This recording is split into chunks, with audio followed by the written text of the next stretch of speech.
Hello, everyone, and welcome to another episode of Hipster and the Nerd and Larry, the podcast where we discuss movies, TV shows, comic books, video games, and all manner of geek and pop culture to see what we can make of it. I am Callie Hanna. With me, of course, are my co-hosts, Brian Brecker and Austin Martin Williams. How are y'all doing today? I'm doing well. You know, it's a good day here in the post-apocalypse. As you all know, it's another episode of Wasteland video. And if you're unfamiliar with the concept, I'm here in a video store in the nuclear post-apocalyptic wasteland. And there is a strange man that lives above me and feeds movies into the machine. Now, the rules of the game are that we choose between two movies that are picked at random, and if it's a sequel, prequel, or remake, we have to watch them. But we could choose to open the zombie door. It's getting quite loud recently, what with the Pope dying and everything. I think it's increased the level of evil in the world. I just went and got some seat cushions from some broken cars. I soundproofed it. We definitely don't need to go near it. I think we're good. Yeah, absolutely. Plus, also, you know, we got a new Pope, so we're good. Yeah. Good. Think. Uh-huh. Yeah. It's totally not going to be an inside job. Undead Pope. The Pope has sadly passed away. Oh, that's bad. But they just elected a new Pope. That's good. He's an American from Chicago. That's bad. But Vodka hates him because he's woke. That's good. The new Pope protects priests who molest altar boys. That's bad. But he also hates J.D. Vance. Okay. That's good. The new Pope contains potassium benzoate. But of course, we're all just joking because the Vatican got nuked. Anyway, so the two movies that we're going to be discussing today are Lone Wolf and Cub, Baby Cart to Hades, and Omen 3, The Final Conflict, also known as The Final Conflict, also known as Omen 3. So which movie should we discuss first? I believe we should discuss Baby Cart to Hades first, since it came out first.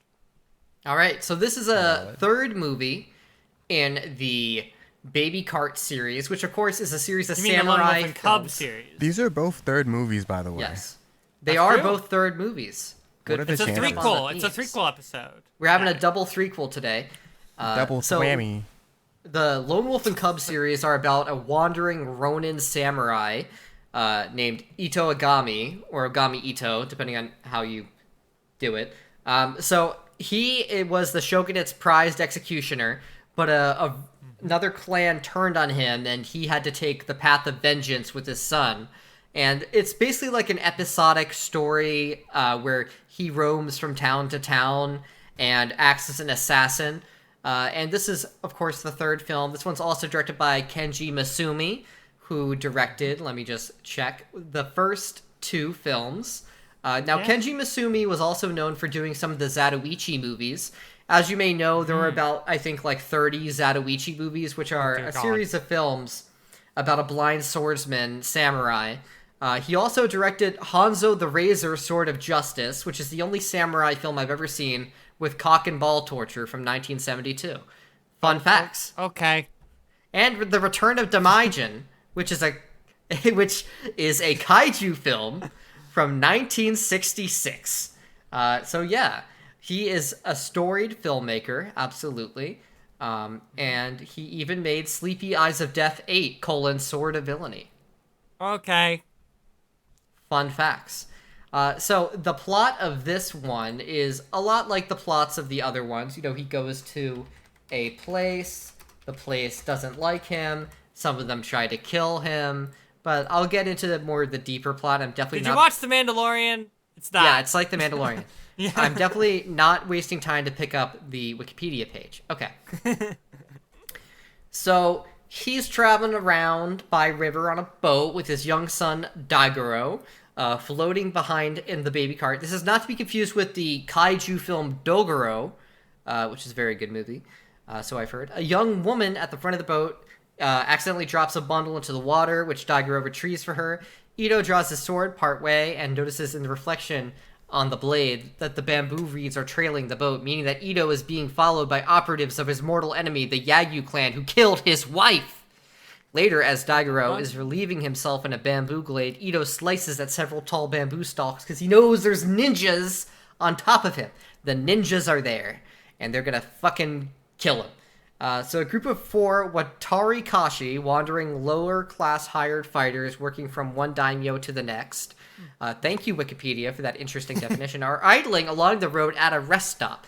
Think of it like, like one of those stops you get on a highway, and they always have, like, fast food, but it's, like, less good fast food than actual fast food, you know? Yeah, it's like, it's like one of those, like, where it's, like, a mall, but just the food court part. Y'all know. If you've ever traveled, you know. It's like that. Hot and bored, they spy an attractive young woman because they're a bunch of rapists, and her mother being escorted by a servant. 3 of them run to take advantage of the women, but one of their band can buy a Ronin, a samurai who has lost his retainership, and the more honorable of the 4 remains. The 3 knock the escort unconscious and proceed to,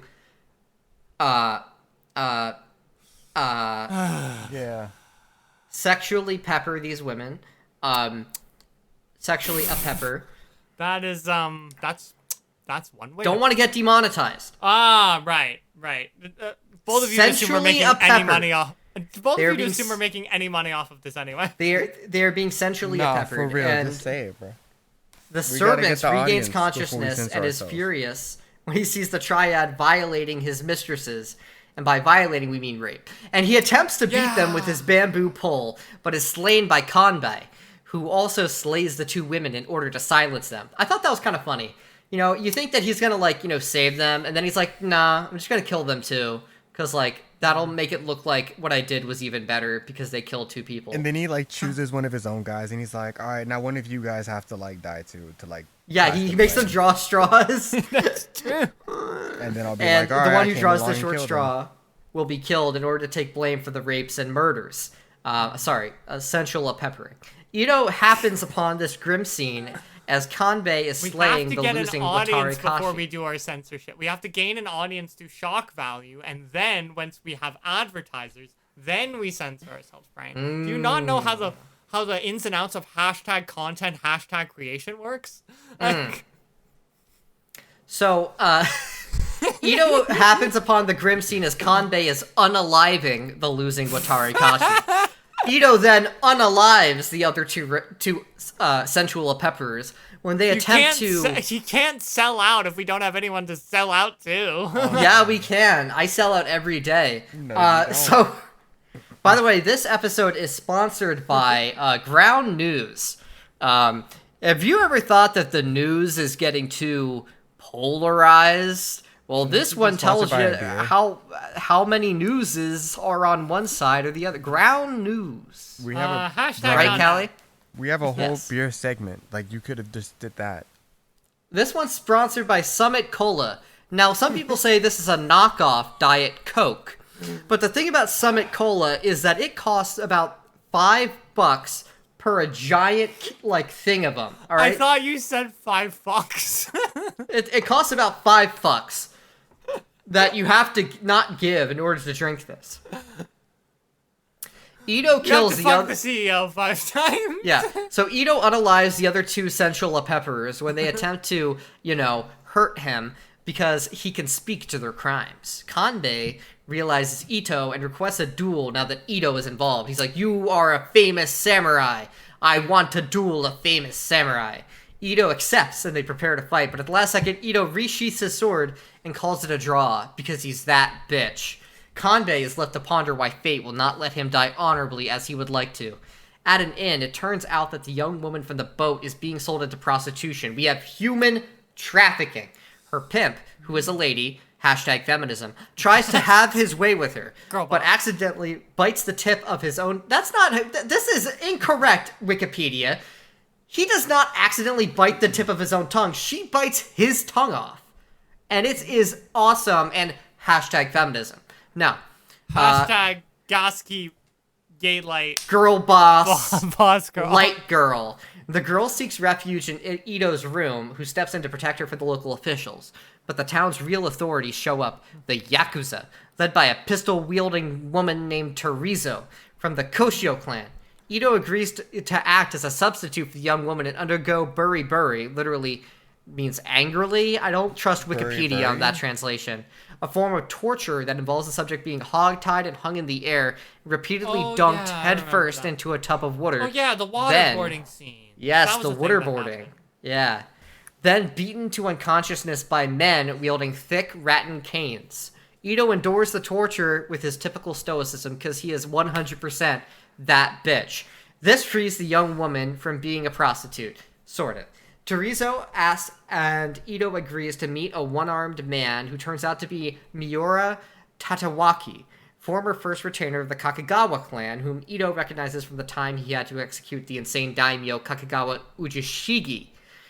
Basically, he has like this flashback where he's like, oh yes, I remember that guy that was refusing to be beheaded, and I accidentally took off the guy's arm that was next to him. That was kind of a mistake. Miura was forced to restrain the struggling daimyo, and cut off his own arm. It was an accident. Terizo is, in fact, Miura's own daughter. You remember Terizo? She's the lady pimp that's pimping out all the other ladies, because hashtag feminism. Right. Yes, you mentioned that. Well, she's the daughter of this one-armed man. And the daughter of the one-armed man, the pimp lady, who because of the taboo of her being a twin, was secretly raised by the Koshio clan. And is this like a thing? Like, is it taboo to be a twin in Japan? I think there is. I think is this a thing? There is superstitions about like twins and like siblings, and I specifically remember this because of course me fulfilling a trans girl stereotype. I know this specifically because of Bridget Guilty Gear. Because in the Guilty Gear lore, Bridget was assigned male at birth. But in her village, it was bad luck to have two children. I think either two children or a set of twins it was two children of the same sex. So they raised Bridget as a girl, but then Bridget went off and lived as a boy for a little bit. But then in Guilty Gear Strive, Bridget was like, actually, I'm a girl. Okay. Yeah. Interesting. That's Guilty Gear.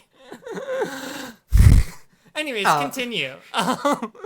So, apparently there's a taboo about twins. It's weird.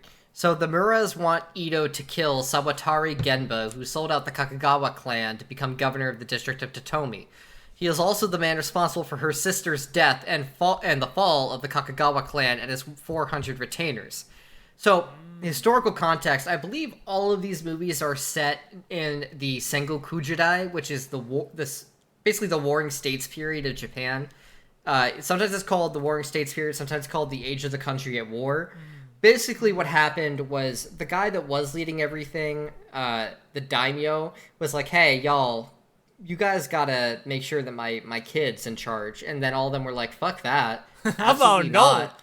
And then they all went to war against each other to try and become the new leader. Yes, I see. So Sawatari wants to hire Ito to kill the visiting minister Itakura, but he refuses, of course, because he's there to kill him. While giving the slip to Sawatari's retainers, Ito is attacked by the Yagyu ninjas. Remember the Yagyu? They're the ones that killed his wife, who had been following him. Okay. The next day, Ito has to face the governor's personal bodyguards, one of whom is a sharpshooter and a quick-draw artist who wields a pair of American revolvers. Pew, pew, pew, pew. With the help of his young son, Daigoro, who acts as a decoy, Ito unalives the sharpshooter, taking his pistols. The other bodyguard is dispatched in a sword duel. So, historical context also. The only place that was open to Westerners during this period was a small port in a western island of Japan, which is how Christianity, guns, and a bunch of other stuff got brought into Japan. It all came through the West. Fun fact. So Ito's battle culminates in his facing the governor's army, perhaps 200 men single-handedly. For the first time, the baby cart is revealed as holding the entire arsenal of weaponry, including spears, daggers, a bulletproof shield, and a fucking minigun. Hell yeah. Yeah. That part was pretty good. Badassery of the highest degree. Amazing, okay? Just fucking killing everyone like he's fucking Django. And I'm talking about Django Unchained. I'm talking about the original 60s spaghetti western Django. Amazing. All of the governor's men are killed as Ito's first kill, unalives, half of them with the baby cart's firepower and the rest with his sword and other weapons. The governor is last to die when Ito, losing his sword as he falls down an embankment, takes out a sharpshooter's pistol and shoots him. So uncivilized. Word of this coming fight has been passed to the neighboring districts, and the Ronin Kanbi appears just after Ito has slain the governor, and again demands a duel. Though battle-weary, this time Ito accepts. Remember this guy, Kanbei? He's the guy that killed the 2 women and then killed the one rapist and had them draw straws? That guy from the beginning. You remember him. Oh, is he... Exactly. Is he second Lone Wolf? It's like... So yeah, he's like a Ronin, but he's not as honorable as Ogami Ito. Yeah, he's second Lone Wolf. Yes. So he's also a Ronin. A Ronin is a samurai without a clan or a house to fight for. Sort of like a hedge knight in medieval Europe. So Kanbei appears just after Ito has slain the governor and again demands a duel. The fight is over in an instant. Ito is sliced across his back, but Kanbei is mortally wounded, impaled on Ito's Daranuki katana. I don't think I said that right, but that's fine. As Kanbei dies, he tells Ito the story of why he became a Ronin when his master's convoy was ambushed. Kanbei, seeing his forces outnumbered, seized an opportunity and ran ahead to attack the enemy head-on, surprising them and saving the lord's life. However, because he had left his lord's side, he was dishonored and expelled from the clan. By what right does the wolf judge the lion? That's Lannister. That's Game of Thrones. That's a Game of Thrones reference. Yes. Okay. When but you're obviously forgetting about, like, in Red, obviously, this one's parallel to the Mandalorian, as we mentioned. You're obviously forgetting about the scene where Kanbei, it turns out he survived, and then he goes back to the palace, and then he assassinates the guy who is currently in charge of the palace, and then he sits in the big chair for the Book of Kanbei. and then you get Kanbei likes a town. No. So when Kanbei asks what is the way... Kanbei fat. When Kanbei asks what is the true way of the warrior, and if he had done wrong by attacking, Ito replies that Bushido is not simply live or die, but to live through death. He confirms that he would have acted just as Kanbei did. The dying Kanbei asked for the former Kogikashi Kunin to act as his second during his seppuku, which Ito is honored to do. As Ito leaves, pushing the cart holding Daigoro, Terizo, remember she's the lady pimp, who had been watching everything from a distance, began to run after him. She is stopped by her men, who implore her not to approach Ito, saying he is not human, but a devil. Yeah, he's not a man, he's a monster. Yeah. He's a monster. Exactly. Cold-blooded. So, I really like this one. I think that it gets into some good themes about honor, the samurai and the Bushido, and what it means to be an honorable samurai, Like, we have this samurai and then the guy from the beginning and the end, Kanbei, and they're clearly foils to each other, because Kanbei, in the beginning, when you meet him, is acting slightly dishonorably. But then you find out that his dishonor came from some sort of, like, arbitrary rule. It reminds me a lot of Jaime Lannister in Game of Thrones, who was dishonored by killing the king when the king was going to 9/11 the whole capital city. But he got blamed for it anyway. It's a bit like that. And it raises some interesting questions about that sort of thing. And then also, I greatly enjoyed watching Ogami Ito be honorable in ways that don't involve active violence, but instead getting violence done onto him when he sticks up for the woman that's being human trafficked in the beginning of the story. I thought that was really good to show why this guy is the hero of our story. Like, yeah, he's an assassin and a killer, right?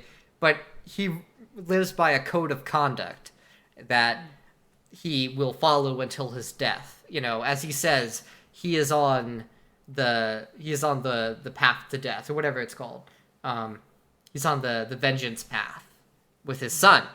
Right. And I thought the action was great. In Kenji Masumi's style, it's all very slow, very drawn out, and then gets into these extreme scenes of action where of course you have the amazing iconic blood hoses everywhere that just spurt crazy amounts of red paint everywhere. I love it.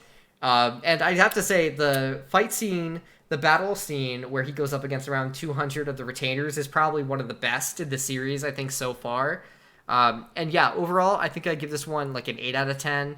I think it's a great movie. So now we take it over to our resident samurai expert, Austin. Austin, What did you think of this movie, and do you think that it was accurate to the way of the samurai? Uh, I mean, like, I guess in the end he kind of was, right? But like, mostly it was just the executioner guy who was a samurai. You know what I mean? Mm-hmm. I haven't seen Way of the Samurai. I thought this was a great movie. I have never seen any of these other movies, especially not the first two. This was literally my first entry, and I think I was talking with them. We tried to record last time, but my power was out. That doesn't even Yeah. matter. I don't even know why I'm mentioning this. But Lore. I didn't understand anything about like the relationship. I thought it was just a random kid. Oh, And- yeah. And yeah. I didn't really understand like the lore behind the cart because I was just like, in my mind, I see the old guy and then I see this kid who's in like this one cart and he's being dragged along in the boat. He's not with the rest of them. I'm like, what the fuck is happening? So I thought the kid was like a demon or something like that. I don't know. And yeah, when I watched it and they told me, I was like, okay, no, everything makes infinitely more sense. No, they had really great action. Some of it was just it was just cool to be cool. Like there was one time when like, I don't know if you guys mentioned it already, but like when he's fighting one of the big bosses, they go for him.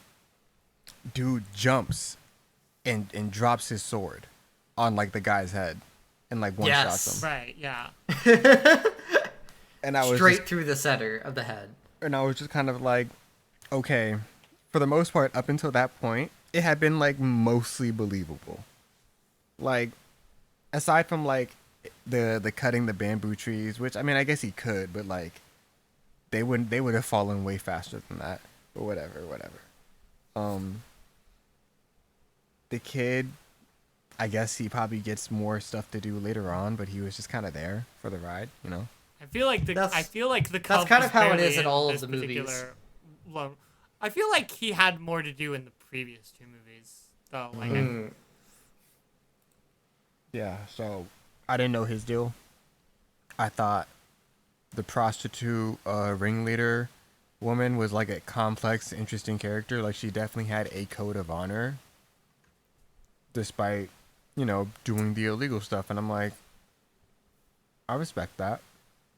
In like a way, Teresa was played by Yuko Hamada, who was in Gamera vs. Gairon and The Snake Girl and The Silver-Haired Witch. She's also in the 16th Zatoichi movie, by the way. okay.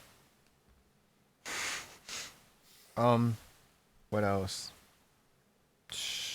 The other character, the guy that like the samurai that he fought at the end, I thought he was kind of interesting, especially once I understood his like backstory. Like all of his like guys got like turned on and they turned on him or something.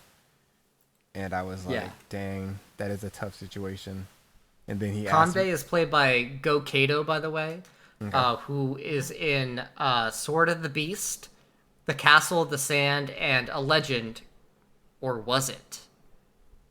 and then he asked the guy at the end, he was like, what would you have done as a samurai? And then the main character was like, nah, I probably would have done it too. Like, you cool, bro. Nah, that's cool, bro. And then he was like, all right, can you like kill me though? And the guy was like, sure, fuck it. All right, bet. There you go.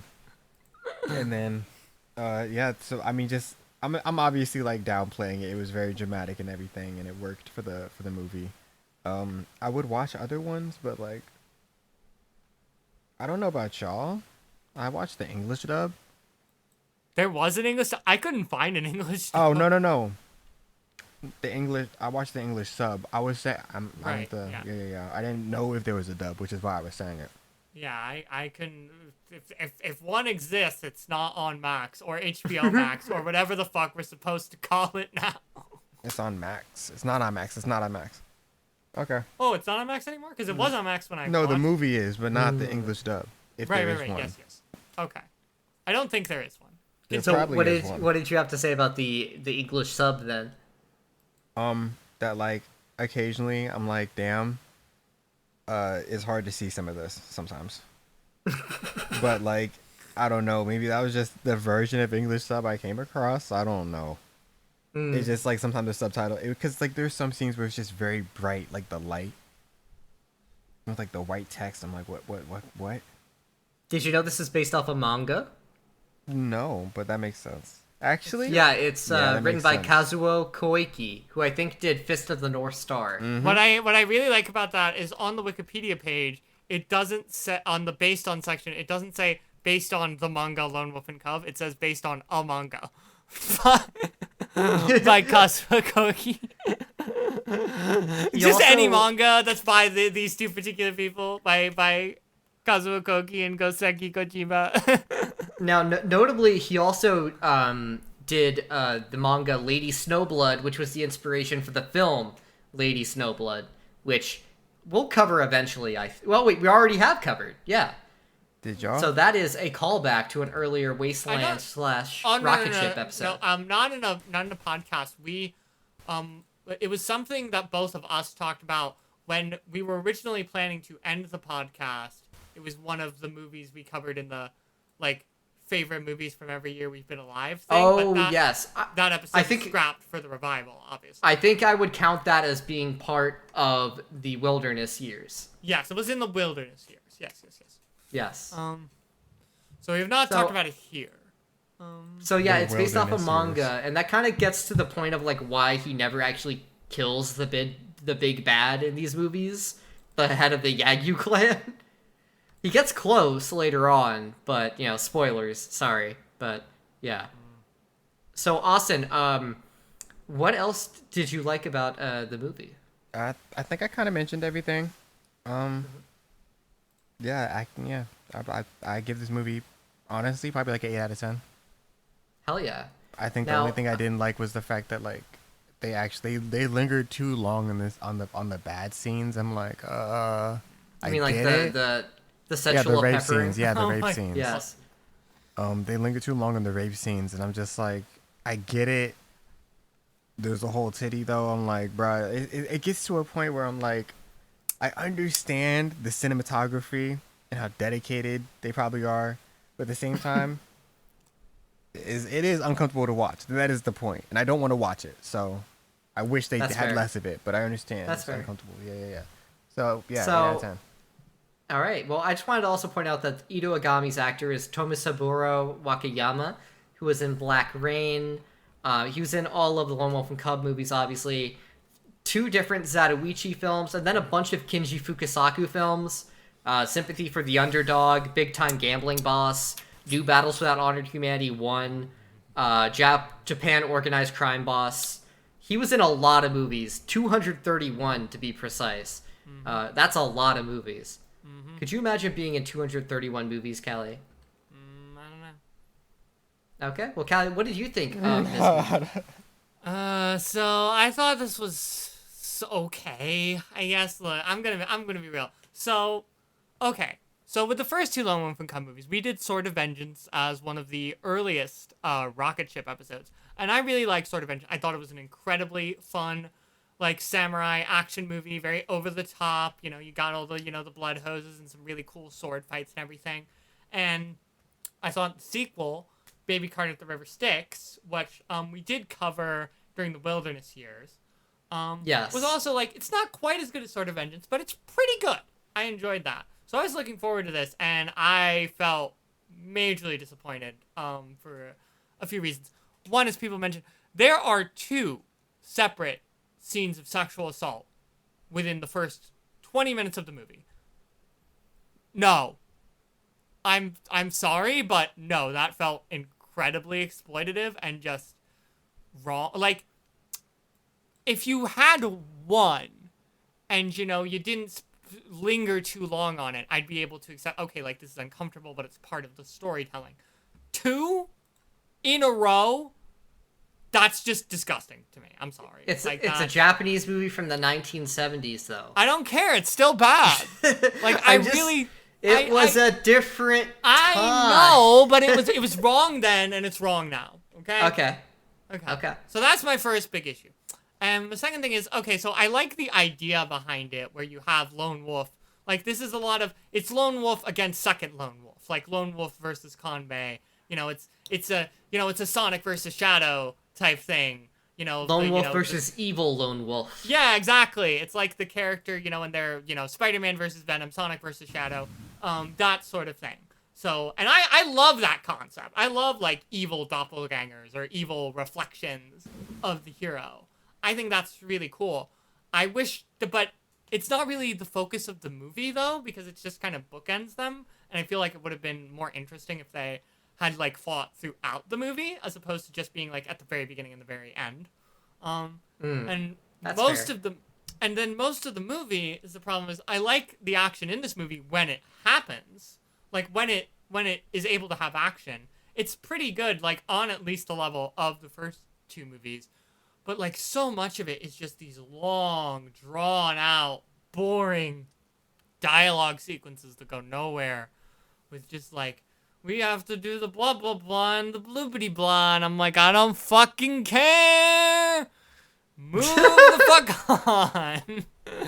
This isn't interesting. I can't believe Callie hates the traditional style and pacing of Japanese filmmaking. It just goes on for fucking forever. It drags. It's very poorly paced, in my opinion. And honestly, it would be I gave this a 6, but it would be a 5 if it weren't for how good the ending is. Like the last 15, 20 minutes, great. Like, great stuff. Like, the big final fights when they bring out the minigun and stuff, or the final, Lone Wolf versus Kanbei duel and the seppuku. All of that is fantastic. I wish that was the rest of the movie. It's just kind of It's not the worst. It's not the worst thing in the world. But it's definitely a massive step down, in my opinion, from the previous two movies. And that's disappointing, because I really liked those first two. So yeah, that's my 2 cents. Have you considered though that it was a different time? I'll be honest though, if I've seen a lot, and I mean a lot, of Japanese movies from the 1970s, and yes, a concerning amount of them. I joke, but a concerning amount of them do have a lot of these sorts of scenes in them. Yeah, and that's bad. They shouldn't have those. It's a reflection on if it's a reflection on the time, it's a reflection on poor standards of the time period and how they should change. Yeah. I think there's been a change in attitude of how seriously we take these sorts of things. Yeah. Right? Again, that used to be a thing. Yeah, that used to be a thing in the 70s that you would have a bad guy do to prove how evil they are, Yeah. And nowadays, even depicting it, you need to have a good reason. Yeah, right? As I mentioned, this feels very exploitative. Yeah. Because this is a thing that, a lot of people, have a lot of trauma over sexual assault. And it's a very serious issue. So, to, handle it needs to be handled with, tact and sensitivity. It's why we have intimacy coordinators now. Yes. In, film and TV and theater and et cetera. And I think the rise of intimacy coordinators, I think, has been genuinely great. So, but to have a scene like this to just be ooh, it's shock value. And I don't think this is the kind of thing you should be just putting in for shock value, because it feels like crossing a line, in my opinion. But yeah, I think that big thing is what sort of really, because that turned me off from the beginning, and then it made me less keen to pay attention to the rest of the movie, which I felt was boring. I think that's entirely fair. Now, you mentioned crossing a line. What about the line between heaven and hell? Oh, segue! Omen 3, baby! Final conflict, or just the final conflict, the last. Now, the best thing trilogy. about Austin being a newcomer to this show is that he hasn't seen either of the Omen movies. Right. He is new to all of these franchises, so he's just coming into them in the middle. So actually, I think, Austin, I kind of want to hear what were your just first impressions of Omen 3, the final conflict, before we even get into anything. Yeah. Why is no one talking? What do you mean? Is that your impression? That was my first impression. For 3 minutes, I'm sitting here. They're just doing stuff. I'm like, what's happening? Oh yeah, that's true. In the first 2 minutes, they're just sort of, walking through the church or whatever. No. Like the guy, he's in like a mine. He gets like some kind of Oh ceremony. yeah. And they find the thing and then they yeah. sell That the guy thing. is Sam Neill, by the way. I don't know who that is. Sam Neill, who plays Jurassic Park Sam Neill, who plays Grant in Jurassic Park, and of course, was in Peter Rabbit. and was of course reprised the role in Jurassic Park 3, so a Velociraptor could go Alan at him. I mean, he was also in Andrzej Zulawski's horror film Possession from 1981. Fun fact. Which was Came the out same, the same year year as The Final as Conflict. Omen 3, the final conflict. Yep. All right, Allison, please continue. And I also thought this is so, like, they expect you to know who the fuck these people are. Oh yeah, for sure. They really do, yes. I'm sitting here, they just jump straight into, I think the first thing I really remember is the main character. He's like meeting with the fucking president, and the president's like, hey man, what do you think about being my VP? And I'm just like, what the fuck? And everything just goes so well for this guy, and then he's in like an interview, and then someone like it fucking like implodes or something, and he's just walking out, and he's like trying to hide his little grin. And So then, what like, do you think this movie's about? that the Christ being reborn for real? Yeah, Yes. yeah, that is Yes. what it's about. And pretty who much. do you think the main character is? Christ. No, he's the Antichrist. No, he's the Antichrist, the main character. No. Yeah. Okay. He's big mad because he's big. I thought big that He's last- big mad Jesus because Jesus is coming I thought back. that last Jesus one- 2 Electric Boogaloo is on the horizon. I thought that So- last one was a trick question. Awesome. Let me give you some much needed context for the Omen series. Okay. So the first Omen is a very well respected horror film from the 1970s. Directed by Not Richard the Donner. first. Not to be confused with the movie The First Omen, which just came out last year. I'm talking about Omen, The Omen, Yeah, The 1976, directed by Directed by- Richard Donner, Yeah. who of course made Superman and The Goonies. And Very what different The film Omen, from Superman and the Goonies. Yeah, what The Omen is about is Gregory Peck is this British guy who is a diplomat, and his son is born, but his son, as he slowly starts to realize, is It turns out his son kinda- is the devil. He's the Literally. Antichrist. He Yeah. is the Antichrist. He is Satan. So by the end of The Omen 1, Gregory Peck tries to kill his child in order to kill the Antichrist and gets shot by a bunch of cops. The Antichrist lives on. Enter Damien the Omen 2. Damien the Omen 2, the best he goes one. to military school.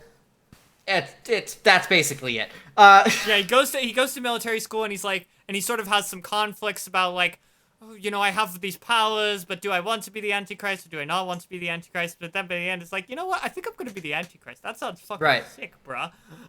But yeah, Damien Omen 2, hot take, is the best one, and then that brings us to Omen 3, the final conflict, From the director of Beowulf 1999.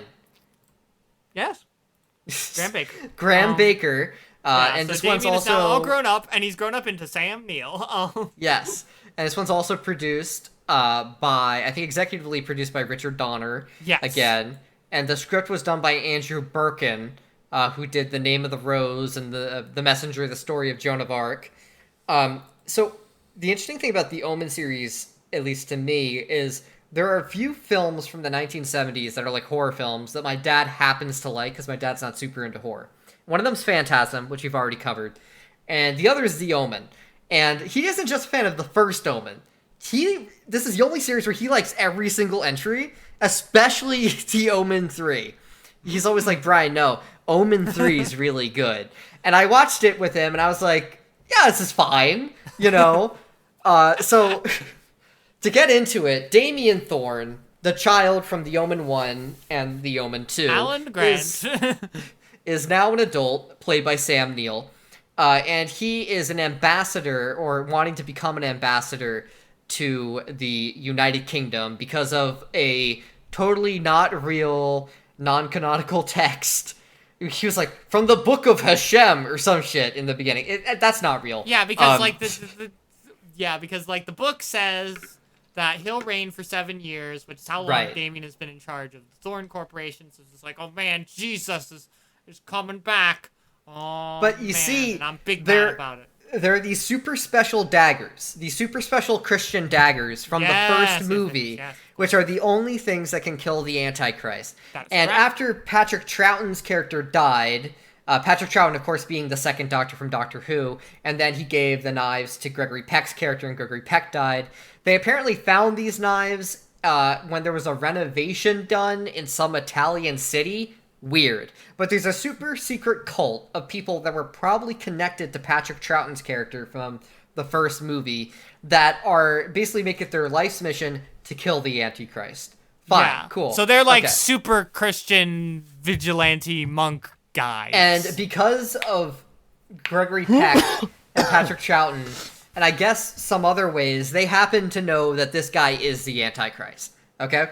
Yeah. So they're going about throughout the movie with all these harebrained schemes to try and kill him and assassinate him, including when they try and kill him on the TV show, which really fucks up for that guy because he starts fucking burning alive, hung by his foot. Oh, by the way, Damien can also communicate with the devil and can mind control dogs. This is a reference to the Son of Sam serial killer from I think the 1970s, who said that a dog told him to kill, and it was the voice of Satan, and then he had a pentagram carved into his hand when he went on his trial. Weird stuff, okay? But that was the influence for why he can command dogs, including incredibly cute hounds in this movie, which he commands to murder one of the guys in one of my favorite scenes, because the hounds are so cute, and he's just like, kill them, and he's going, whoa, whoa, whoa, whoa, whoa, whoa, whoa. It's so good. Love that. So the weird thing about The Omen 3 is that it is simultaneously very interesting and very boring, because like the things that it's doing in terms of like, it's a story about the Antichrist rising to power and gaining political power in America. That's just inherently kind of an interesting plot, and Sam Neill is incredibly entertaining to watch play the Antichrist. Every time he thinks, I might be going a little over the top, he's just like, why don't I do that just a little bit more, though, right? And Sam Neill is deliciously evil in this movie, okay? I love when he drapes around Jesus and starts monologuing to him about how much he hates him.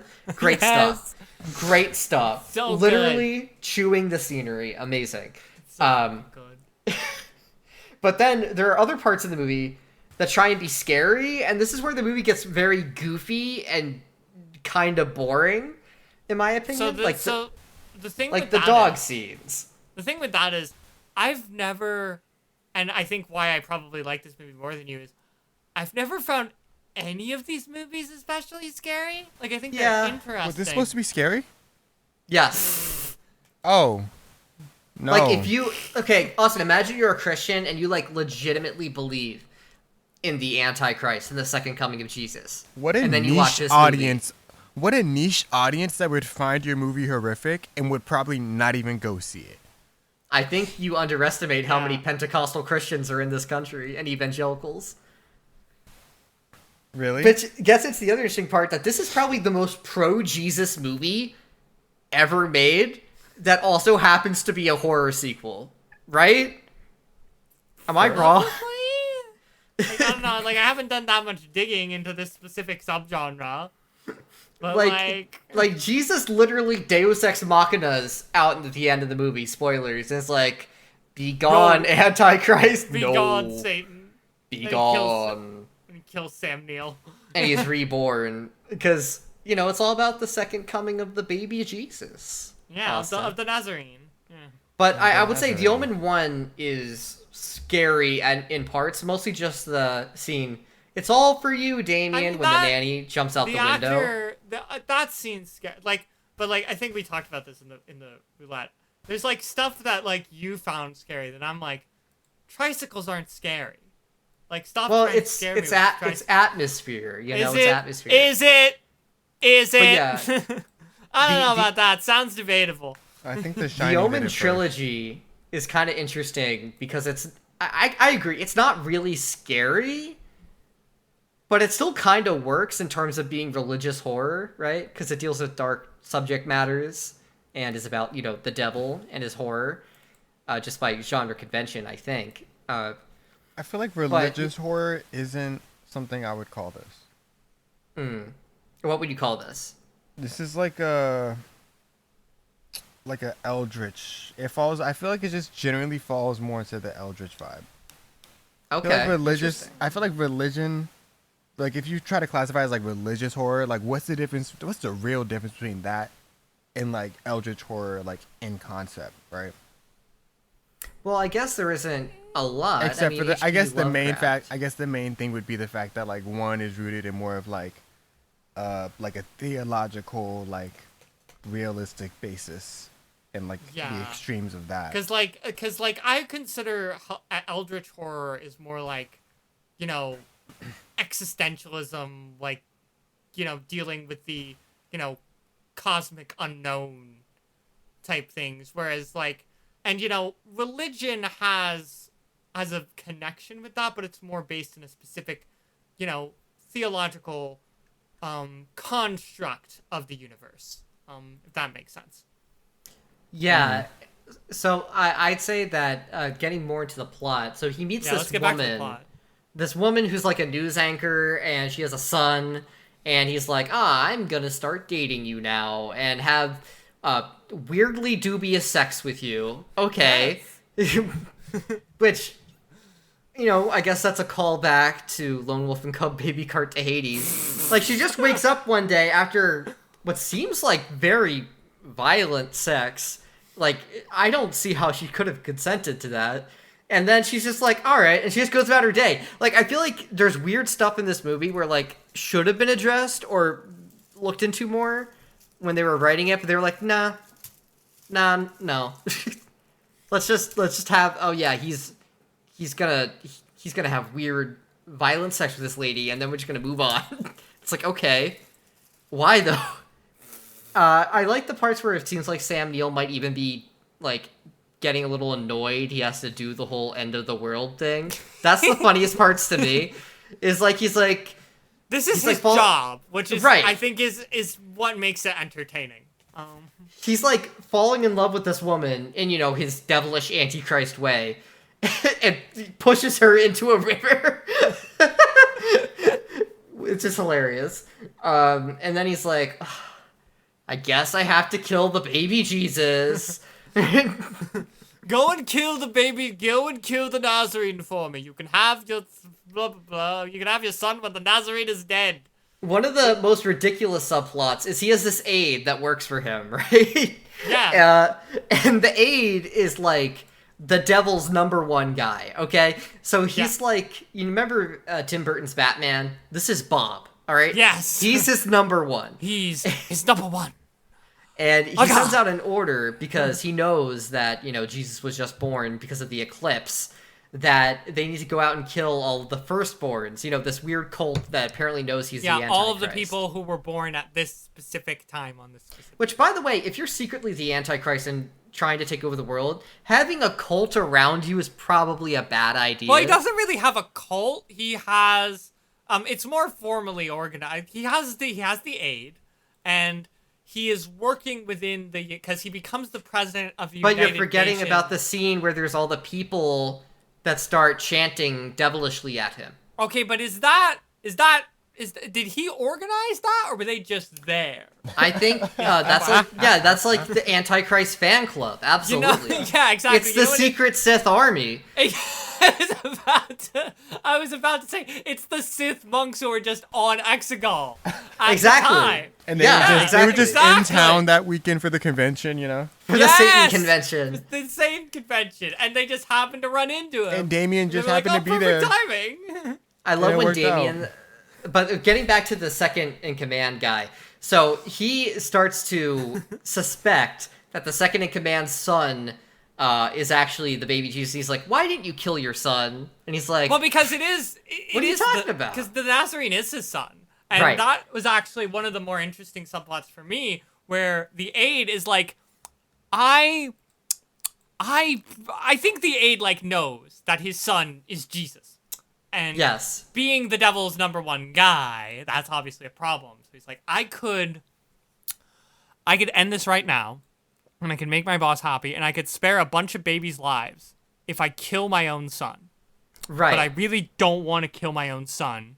So instead, I'm going to kill all of these other babies. And that's a really interesting, like, sort of this moral relativism type thing going on, where it's like, I will do whatever it takes to protect my child, even if it means doing something as morally abhorrent as killing all of these other children. Like, Yes. that's really interesting to me. I liked that part. I thought that part He's was like, why won't intriguing. you kill your son for me?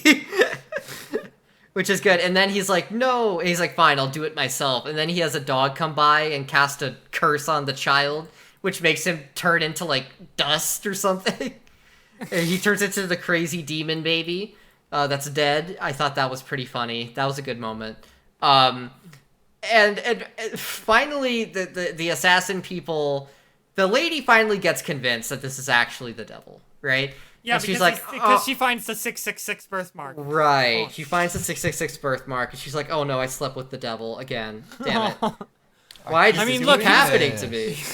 I mean, look, I'll admit he was a pretty good lay, but, you know, he's still the devil. So By the way, that's shout not out to bad. Mason Adams, who played the president in this movie, who was an obstetrician in the formerly covered movie God Told Me To. Remember God Told Me To? We covered it before in the show. Yeah. Callbacks. Rossano Brazzi plays DeCarlo in this movie. He was in The Italian Job, Summertime, and The Barefoot Contessa. And then we have Dawn Gordon as Dean, who is in Lethal Weapon as cop number 2. Bullet as... What is this guy's name? Bullet as Lieutenant Delgetti. The Towering Inferno as Cappy. Yeah.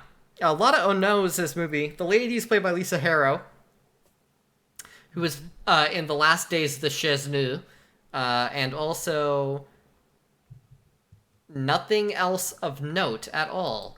And then, of course, there's Barnaby Holm, who plays a character named Peter in this movie. He was in a movie called Juggernaut. Then, of course, we have Robert Arden, the former American ambassador that gets ganked in this movie. He was exec number 1 in Little Shop of Horrors, 1986. Fun facts. Yeah. Besides that, we of course have the extremely memorable Louise Willoughby, who plays Barbara in this movie, who was in Superman the movie as the second secretary, and Superman 2. In Superman 2, she played Lureen. Weird name. That's okay. We got Mark Boyle as Brother Benito, one of the people out to kill the dude. He was in Outland as Nicholas Spoda, and Doctor Who, the Time Monster. Fun facts. All right, Okay. now there was Milos Kurek, who is another one of the brothers in this, who was in Never Say Never Again and Games Girls Play. And then, of course, we have Tommy Dugan as Brother Mattias. Now, Tommy Dugan has a long career as the diner owner in Superman 2. Okay. He was also in Gorgo and Doctor Who, The Mind of Evil, and Tarzan the Magnificent, 1960. Okay. Then, of course, we got Louis Mahoney as Brother Paulo, who is in Captain Phillips as Maersk Alabama Crew, Oh, and recent The film. Plague of the Zombies, 1966. Okay. And finally, but not least, we have Brother Simeon's actor, who was Derek Hobby Clavian in The Empire Strikes Back. Oh, shit. Yes.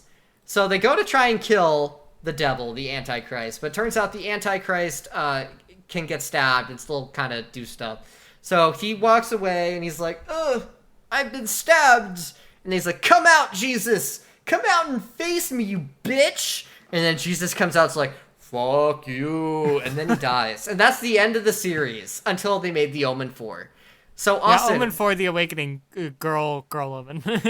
Austin, what did you think of the Omen 3? And how many pentagrams would you give it out of 10? I'm giving this shit like 2 out of 5 pentagrams. Out of 10? Oh, I'll give Out it of like 10. 3 out of 10. Wow, that's harsh. Okay. I did like, bro.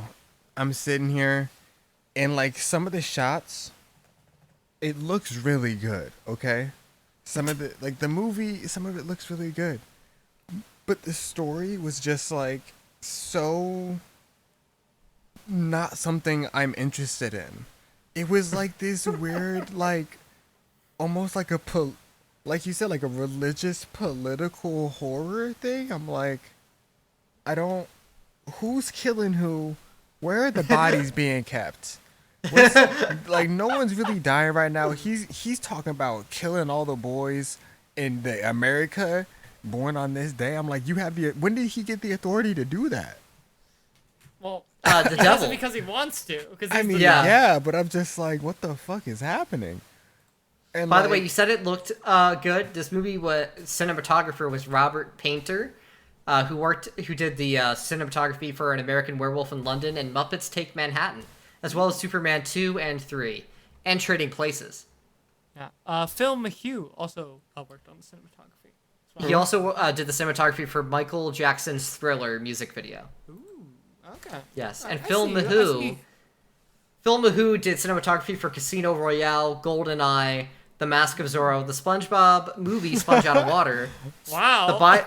the Bicentennial Man, Beverly Hills Chihuahua, The Smurfs and The Smurfs 2, and, most importantly, Mel Gibson's Edge of Darkness. This is a he's been making very- Hollywood slop it's a for very as long as wide Hollywood career. slop has been around. Yes. And he also did cinematography for one other movie that's currently on the list, Highlander 2: The Quickening. Oh my god. What Fun did I fact. say? See, it's The all origi- connected. It's all connected. The originators of slop. There's some good ones in there, I think. Sloptober. Slop. So. All right. But, and what else did yeah. you like about the movie, Austin? I didn't really like that much. Some of the music is good. Well, Yeah. I'd say the music is good. Yeah, In well, the general. music was done by none other than Jerry Goldsmith, who did the music for Alien, Mulan, Chinatown, The Mummy, Gremlins, L.A. Confidential, Poltergeist, Total Recall, Basic Instinct, First Blood, Planet of the Okay. Apes, The Omen, Alright. Gremlins 2, Seconds, Legend, can Air stop Force cutting 1, it The now. Birds, Rambo 2, Small That's Soldiers, enough Secret of NIMH, slices. Papillon, That's Patton, enough Star Trek The slices. Motion Picture, Looney Tunes Back in Action, Hollow Man, Psycho Oh, 2, shit. Rambo Part 3, Twilight Zone the movie, Escape from the Planet of the Apes, Logan's Run, Sleeping with the Enemy, God, Star they're Trek still First going. Contact, Rudy Quinn, Hoosier's please The stop. Haunting, Stop and them. Along Quinn, Came a make them Spider. stop. But most importantly, Quinn's not here right now. Quinn can't save us. Congo, the Killer Monkey movie. Yeah, Okay. which was based on a novel by Michael Crichton, who was, of course, the author of the original Jurassic Park, which starred Sam Neill, who's in this movie. Oh my god! He also did music for The Swarm. It's all connected.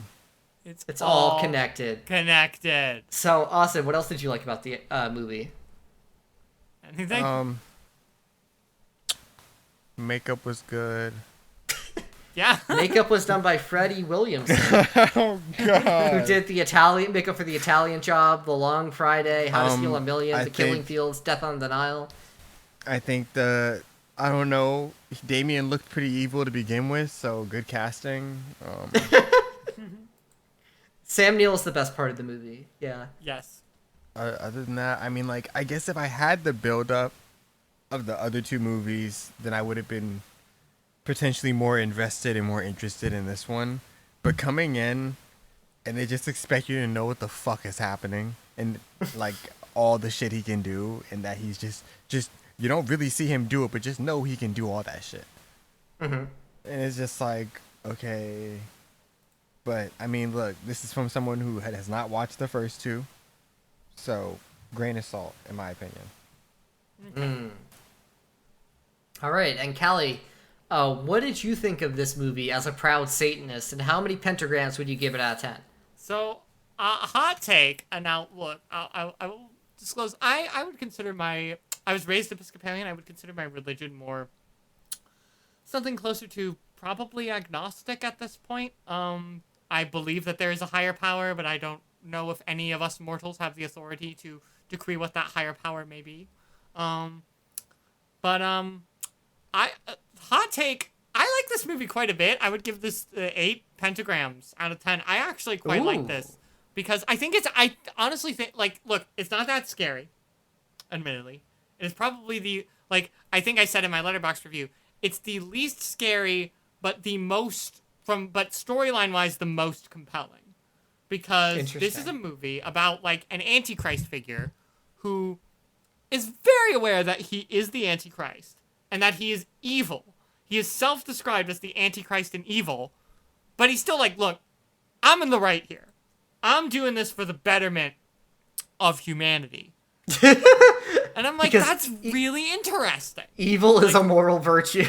Yeah, like the idea of like, this is a guy who genuinely believes what he's doing is right, even though he's self-admitted to being evil.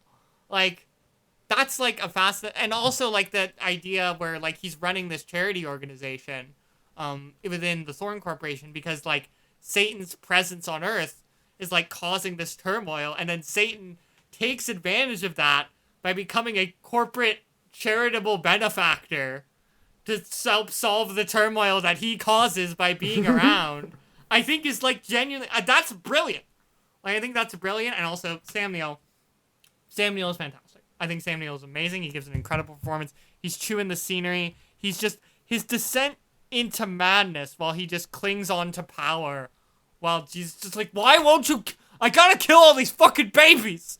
And because like, why won't you kill babies for me? Like he's very slick. He's very manipulative initially, and he's saying things at the beginning that's like, he kind of has a point where he's talking about like, oh, I think the children are the future. We don't listen to children. It's like, you know what? He's right though. But then he's like, I gotta murder all these fucking babies, otherwise Jesus will get me. And he just goes fucking insane. And there's that scene where he's like, I think as you mentioned, where he's worshiping the Satan statue, and then he's just berating Jesus about how much he sucks and I hate you, Jesus. You're not my dad.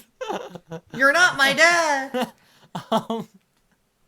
I thought that was great. I thought all that stuff was great. I love when he's like, but I was born of a jackal. That part's really good. Yeah, that part's I really good. like that. Like, admittedly, some parts have not aged with grace. Like, there's some mild homophobia. There's some mild homophobia, and there's also the bits where the good guys try to defend the Israeli government, which, obviously has not aged well. Well, actually, I don't know so much about that. Like, I think it's actually kind of ambiguous whether or not the Israeli government did the attack that's described in the movie, and it almost kind of sounds like they did, and they're trying to politically cover it up for like convenience reasons, and blame it on somebody else. Maybe. I'm not sure. But by the way, this movie has the same hairstylist as Harry Potter and the Goblet of Fire and Saving Private Ryan, Betty Glazow. Okay. But yeah, I think him being like the ambassador, and then getting all that in. Actually, I wrote in my notes, the Israeli government denying responsibility for an attack they definitely did. You don't say. In case it wasn't obvious, we here at Hipster and the Nerd and Larry believe that genocide is bad. And yes, it doesn't matter that we're in an alternate reality post-apocalypse where like we have no actual clue what's happening in the Middle East because everybody's a zombie or some sort of nuclear radiated weirdo. Fuck Netanyahu. Fuck Netanyahu. Genocide is bad. What they're doing is genocide. Same hairstylist as Tomorrow Never Dies.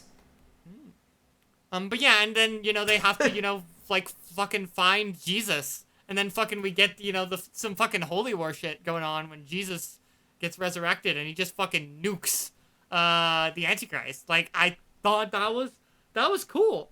There's some fun lines. If there's one thing these pedantic Christians believe in, it's sticking to the letter of their prophecies.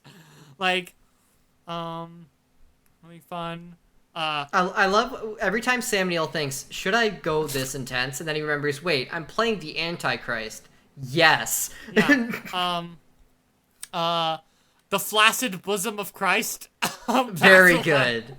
Amazing line. Very good. I also want to point out that when they start killing the babies, the baby deaths cause the infant mortality rate in the country to jump up to 15 to 20% from like 2, which is fucking wild. I'll believe you when the Nazarene is dead. True evil. Is as pure as innocence. Are you sure about that? Are you sure about that, my guy? Are you sure about that?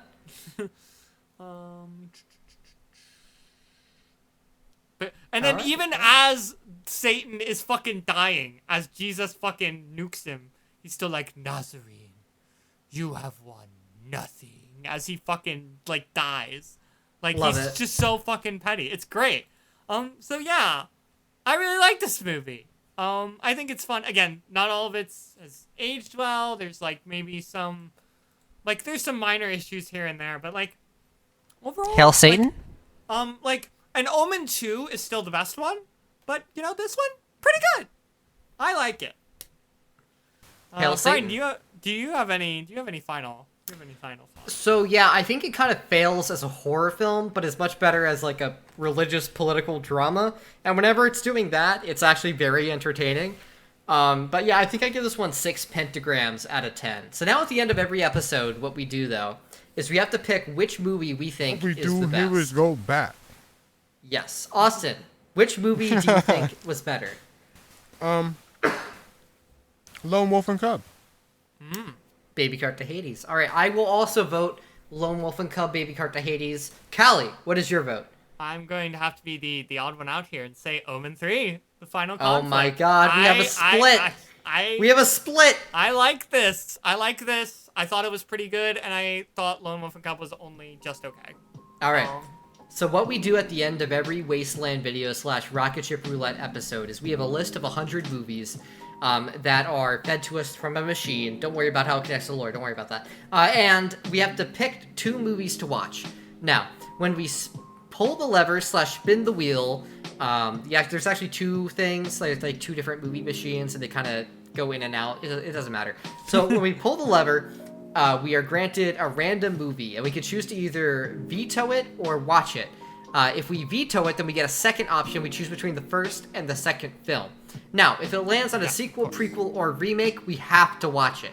But there is one exception. You could open the zombie door, which means that we would watch Night of the Living Dead and start that gigantic sequel chain because it's connected to quite a lot of movies you've never heard of. Now, after we pick the first movie, we then repeat the process to get the second film. Shall I spin the wheel / pull the lever? Yes. All right, I'm spinning the lever wheel. That brings us to number 44. That is Krull, the 1983 fantasy epic. Austin, Krull? what do you think? How do you spell that? Krull. K-R-U-L-L, You can't look it up. I think. You can't look it up. Fuck. It's against the rules. Okay, I'm not looking it up. No, I don't want it. Chaos Route. All right, we're choosing Chaos Route. Are you sure about that? Yes, John Yes. Cena. Okay. That brings us to number 82. Number 82 is Beyond... No, wait, no. It's Inspector Gadget 2. Oh, Yes! that means Yes! we have to watch No! I grew up Fred on this Stewart. movie. I own it. the Yeah, DVD. Inspector Gadget 2 with Fred this- Stewart. Inspector Gadget 2. Yes, let's It's go. better than the first one. 10 out of 10. Directed 10 by out of 10. Alex Zam. Literally, And starring guys. And We're starring Fred Stewart. Yeah. I'm going to die on the hill. You're gonna hear me Callie out about this film. I grew up on this. I own the DVD. I No. watched this quite a bit. I think No, I definitely watched you don't this understand more how than the much I first one watched as a this. kid. I owned it On DVD. on DVD. Okay, I never owned it. We rented it. But Well, with this, we'll finally be done the Inspector Gadget movie train. they never made. They never say did it like any other there's ones. not There was no just two like movies. CGI Netflix thing. There No, was, I think. no sequels. Well, there was a TV show, but no movie. No movies. We only do We movies developed here. a segment where we talk about TV shows. All right, now we have to watch Inspector Gadget 2. Inspector Let's Gadget go. All right, shall we All right. spin the wheel / pull the lever for a new movie? Pull the lever. I believe we Cross. shall. Oh wait, no. I That brings guess- us yeah. to number 33. Number 33 on this list is Blue Sunshine. This movie's been on here since I think the very beginning. It's a movie about LSD making people go crazy and murder people. Do you want a second option? Yes. Yeah, let's go for it. All right, we're choosing Chaos option again. We're gonna get another despite good movie. the consequences. Another goated movie is coming. And that brings Another us to number good- 22, The Doomsday Machine. Oh. Directed by Lee Sholem, Harry Hope, and Herbert J. Letter. This is a movie about a bunch of astronauts that go into space and is widely considered one of the worst movies ever made. Let's do it. All right, we're doing the Doomsday Machine and Inspector Callie, Gadget. wait. Callie, what's your hold vote? on, What's this your is vote? democracy. I'm gonna say, Callie, what do you think? Oh, I'm so sorry. I'm so sorry. I kind of want to go. I want to go Blue Sunshine. But think about it. This is the worst movie. It's one of the worst movies ever Oh, made. I thought you said it is the worst. No, it's only one of the worst movies ever made. Never mind. Let's go with Blue Sunshine, I guess. Blue Sunshine. All Let's go. Austin, did you suddenly come near a beach or something? What do you mean? Your audio just suddenly sounded like you were at a beach. Is it fine now? It is fine now, yes. You must have been attending the Nuclear Beach Week down at Cape May, New Jersey. Where are we going with this? I don't know. Well, obviously, Anyways. I don't. So anyways, in 3 weeks, in 8 weeks, math, 8 weeks? we will be doing Inspector Gadget 2. Wait, we haven't done the vote yet, because I actually have the deciding vote, don't I? No, Right. did you switch, Austin? Did you switch votes, or are you still? No. voting for Doomsday? I haven't voted yet. Oh. What did you get to vote on? Well, I get to choose whether or not we're doing Doomsday Machine or Blue Sunshine. Oh, okay. Yeah, you can vote, I guess. I voted Blue Sunshine. Because I will be the deciding vote. No, because and I think did Austin? Because Austin, you changed your vote. Yeah, I went You to were Blue gonna Sunshine. And I Yeah. also voted for Blue Sunshine. So Oh wait, Austin changed his vote? Okay. Yeah, just then we are 'cause- doing yeah. Blue Sunshine. yep. And Blue Callie, Sunshine. what are we doing next time? So next time we are back to Austin's Anime Corner. Austin, do you know what the next Anime Corner is? Please be a movie. I'm kind of. To be announced, but a movie. Okay, good. Let us know what it is. Well, obviously, I will pick one. Okay. Cool. So next I had time a show on in Anime mind, but we Corner, won't do a we will be movie. returning to the world of movies, and we will talk about an anime A movie. A movie. Something. Not a show this time, I guess. Yeah, because I've got a bunch of writing work I have to do this week and next, and I'm like, I don't have time to watch another fucking TV show. I can't believe you guys are gonna make me watch Inspector Gadget 2. It's Yeah, a with good Brent movie. Stewart. I'm actually excited. I'm excited about it. Oh god. I love this movie.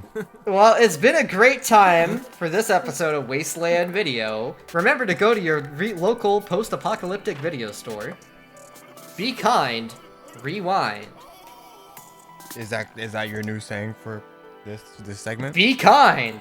Rewind. Yeah, that's the thing that people said about video stores. Callie, the outro. Ah, yes, of course. This has been Hipster and the Nerd and Larry. Thank you, everybody, for listening. You can find us on Spotify and Apple Podcasts and all of your major podcast platforms. Please leave us a nice 5-star review, leave a nice comment, vote in the polls, do all of that engagement stuff. Spread the word on social media. Hashtag Hipster and the Nerd and Larry. Help us Pokemon grow. go to the polls. Pokemon go to the polls on Spotify. Vote, Pokemon go. please.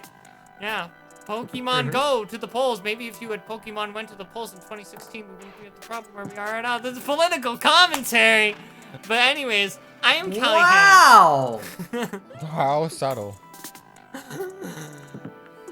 I am Callie Hanna. You can find me at meganerd98.bsky.social on Blue Sky. You can find me at meganerd98 on Letterboxd. You can find my writing on fandomwire.com and the FandomWire YouTube channel. I recently just did reviews for the new season of Phineas and Ferb and Bono's Stories of Surrender. One of them was significantly better than the other one. Can you guess? Do you think we which could one? pull Macaulay Culkin onto this show?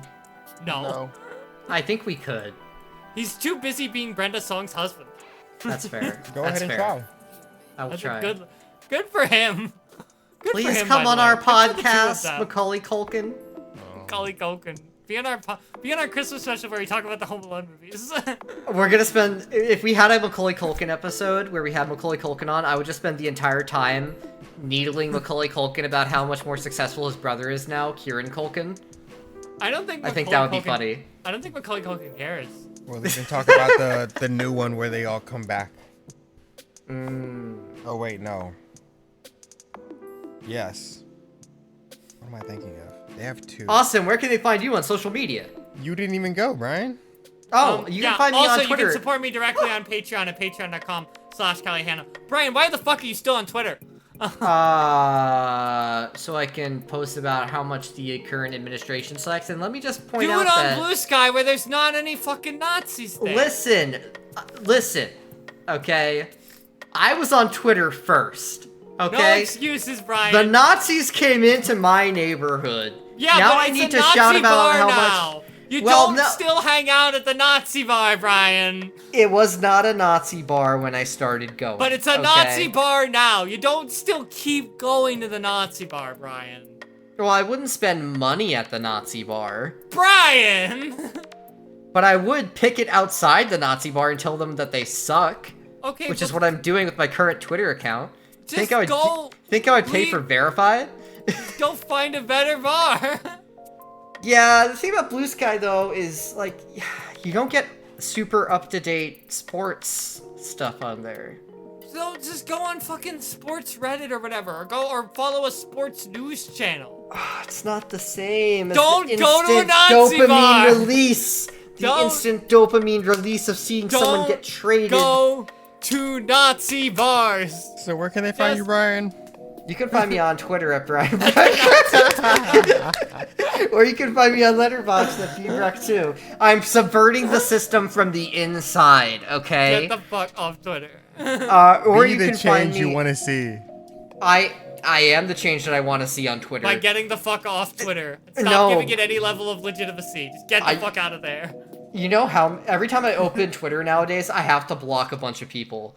I Yeah, wanted because to it's do- just terrible. It's objectively Yeah, the worst website. it is Don't objectively go the there. worst website. So here's yeah. my thing. I want it to do well enough that it stays active, but I want it to do poorly enough that Elon Musk is forced to sell it off to someone who will actually be good at it. And actually Yeah. bring it back to Twitter. I can see your perspective, and I understand your perspective. It's the I long think- con. But I think it's a lost cause.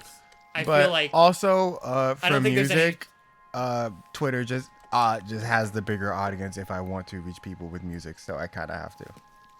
Yeah. Like I don't objectively. know. Also, I feel like, you know, like the right-wing fascist stuff gets like super promoted on Twitter. But I Like- feel like the user base is still mostly like progressive people. I'm talking- I think. I'm talking in terms I of don't people know. that, like- I feel like most of them have migrated to Blue Sky. Because I'll see people like check in on Twitter, and it's just the worst people spewing nonsense. Yeah. All of the time. I block them, yeah, and I call it out, and I say And then it's there's no bad. more website after you block Right. them all, because that's all the website is now. No, it's not, bro. Trash nonsense. Nah, bro. I be in the nerdcore. There's nerdcore, bro. You got nerdcore.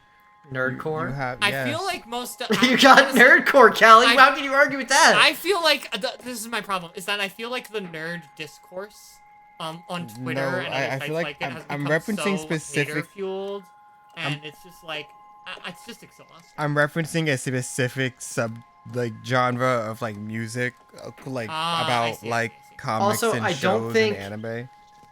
I don't think Gary Kasparov is on Blue Sky, but I'm not sure.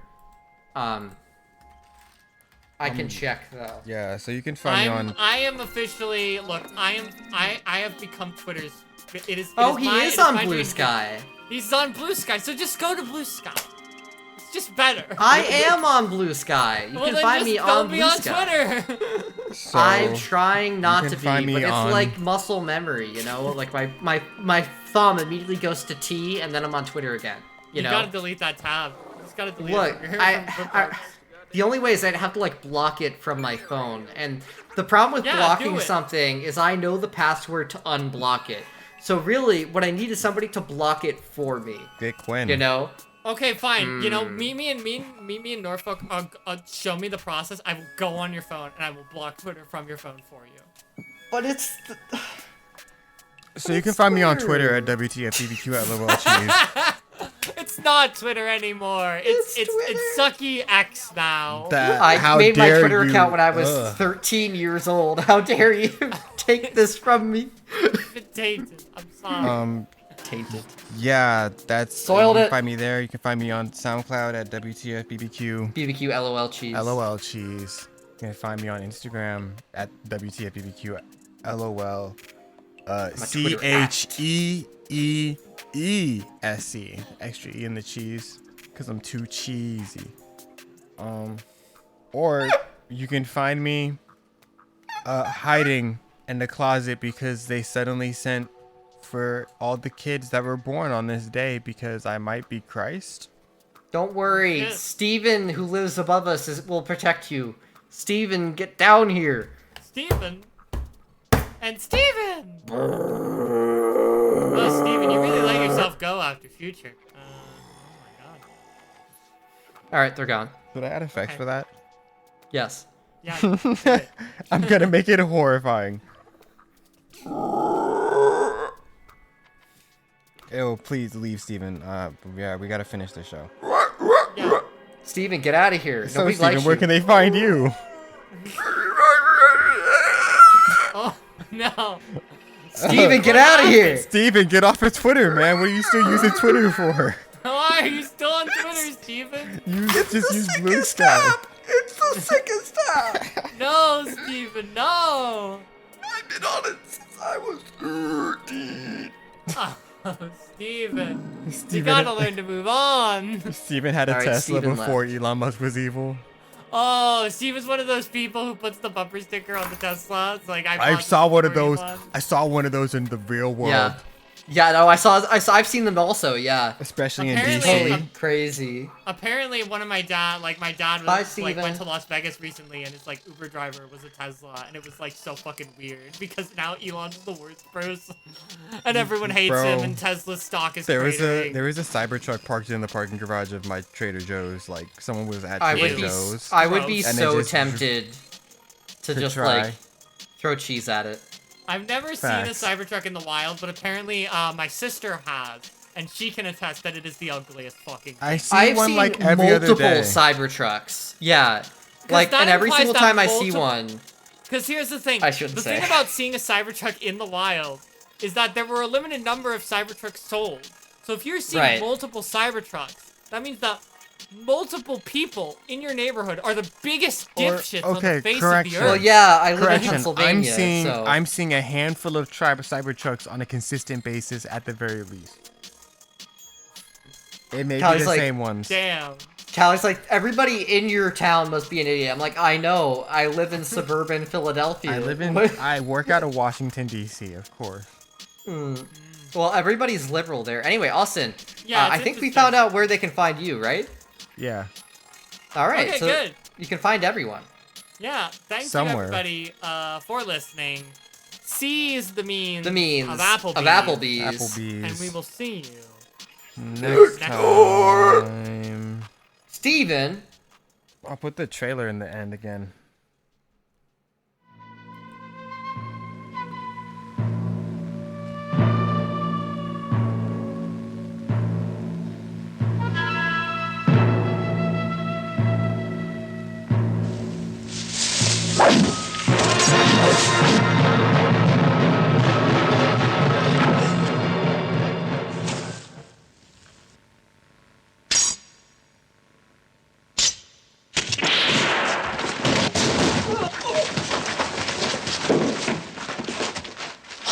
Get to it! 可愛いおめえたちをこんな手だれのお侍の相手にはできねえや。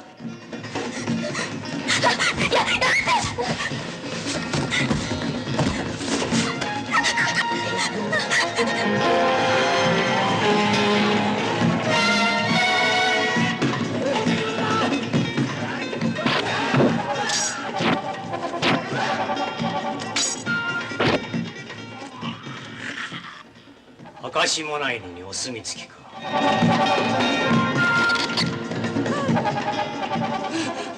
嫌じゃ。するのは嫌じゃ。心静かに。嫌じゃ。嫌じゃ。待て。こちらの意図を知られたからには生かしては返さぬ。改めて現在いたす。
In 1976, the birth of evil was foretold in the Omen. In 1978, a terrifying prophecy was fulfilled in Damien, Omen 2.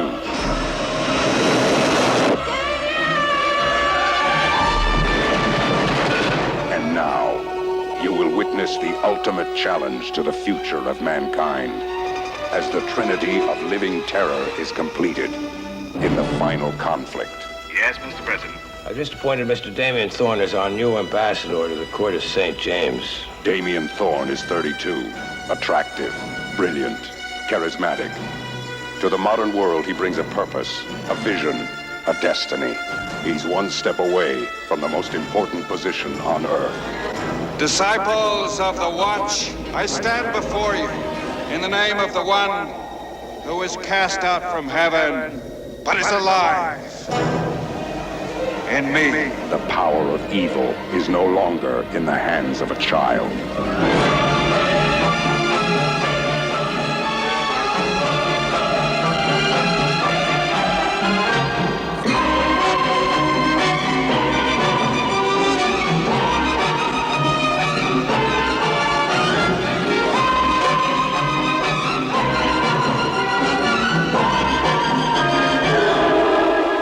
Heed the warning.